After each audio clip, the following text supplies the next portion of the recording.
Shalom saudara, kompak itu sangat diperlukan dalam setiap keluarga. Ketika keluarga bisa kompak, maka orang-orang di luar juga melihat, wah indah sekali ya keluarga itu. Pergi kemana-mana bersama, menggunakan dress code yang sama, betapa indahnya. Saudara, saya setuju keluarga yang kompak adalah keluarga yang sangat baik, sepakat, sejalan.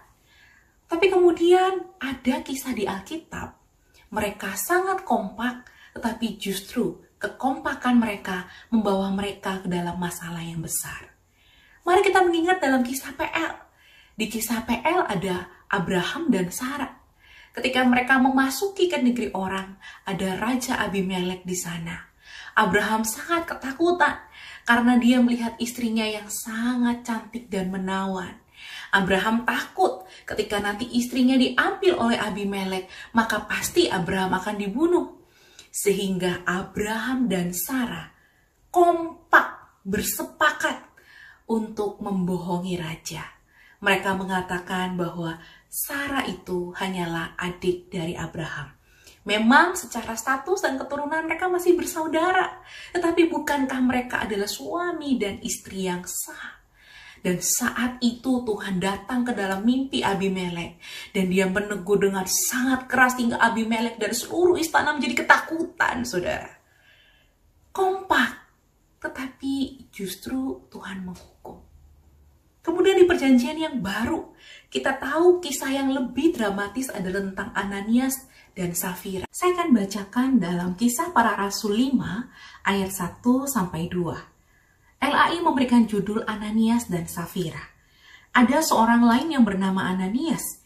Ia beserta istrinya Safira menjual sebidang tanah. Dengan setahu istrinya, ia menahan sebagian dari hasil penjualan itu dan sebagian lain dibawa dan diletakkannya di depan kaki rasul-rasul. Saudara, perhatikan kata dengan setahu istrinya. Mudah kita tangkap adalah dengan sepengetahuan. Artinya, keluarga ini sangat kompak. Tidak ada yang disembunyikan oleh Ananias. Ananias memberitahukan bahwa ini hasil penjualan tanah dan sepengetahuan Safira. Ananias menyimpan sebagian untuk diri mereka dan sebagian baru dipersembahkan ke kaki-kaki para rasul. Satu hal yang sangat mengejutkan. Kompak itu penting, tetapi kompak yang dikuasai dengan kebohongan atau motivasi-motivasi yang tidak benar sangat mencelakakan. Saudara, apa yang terjadi ketika Ananias memberikan hasil penjualan tanah mereka? Petrus sangat marah dan dia berkata, "Mengapa engkau membohongi Roh Kudus?" Dan saat itu juga Ananias meninggal di tempat. 3 jam kemudian Safira datang. Dan kemudian Petrus bertanya, "Benar, apakah ini semua hasil penjualan tanahmu?" Lalu Safira menjawab, "Iya, benar, ini semuanya." Dan saat itu juga Safira meninggal di tempat. Saudara, kompak memang penting.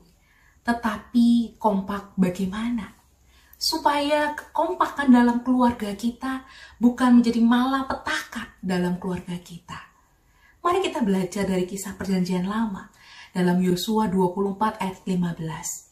Di situ dia mengatakan, "Tetapi aku dan seisi rumahku, kami akan beribadah kepada Tuhan."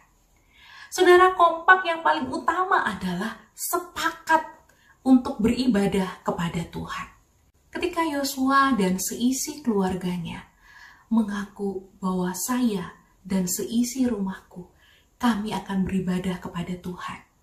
Soalnya itu adalah langkah utama, fondasi dasar utama dalam keluarga yang membuat kompak kita bukan hanya sekedar sepakat dan berjalan bersama-sama, tetapi kita punya dasar yang tepat. Kita melakukan segala aktivitas dalam keluarga kita didasarkan kasih kita kepada Tuhan. Saudara, saya meyakini ketika keluarga kita yang pertama kali kita memilih untuk kompak beribadah kepada Tuhan. Tidak ada Allah lain di rumah kita kecuali Tuhan saja. Ketika kita bersama-sama menyembah Tuhan, maka saya meyakini Tuhan yang sama itu senantiasa bekerja dan memproses setiap anggota keluarga. Baik itu suami, istri, anak-anak, orang tua, mertua, dan lain sebagainya. Ketika kita beribadah kepada Tuhan, kompak mencari Tuhan, maka segala karakter-karakter kita yang jahat, karakter-karakter kita yang buruk, yang dulu sangat tidak menyenangkan hati Tuhan, ketika Tuhan pangkas dan kikis, hidup kita akan menjadi lebih baik dan kita boleh menjadi berkat. Yuk sekarang kita kompak, mulai dari keluarga kita. Mari kita bersama-sama beribadah kepada Tuhan. Rasakan proses dan pembentukan dari Tuhan. Sehingga apapun yang kita lakukan, tindak tanduk kita, kiranya nama Tuhan senantiasa dipermuliakan. Bukannya mendatangkan malapetaka, tetapi mendatangkan perkenanan dari Tuhan. Selamat beraktivitas. Tuhan Yesus memberkati.